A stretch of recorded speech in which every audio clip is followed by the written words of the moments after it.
Salamat sa pagpalit. Ang ice candy ay isang extra income sa akin.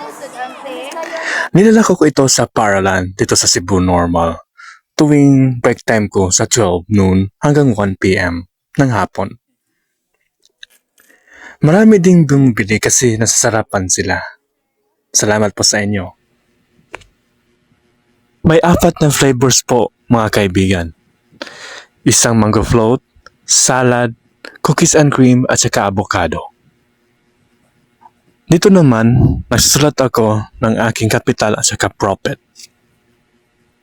At sa 900 pesos na aking puhunan sa ice candy, if ibenta ko ito ng 11 pesos, ay makakaroon ako ng tubo na 200 pesos. At sa 200 pesos na yon, ay malaking tulong na ito.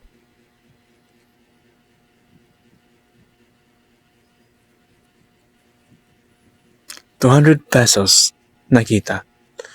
At nakakulig ako ng 1,100.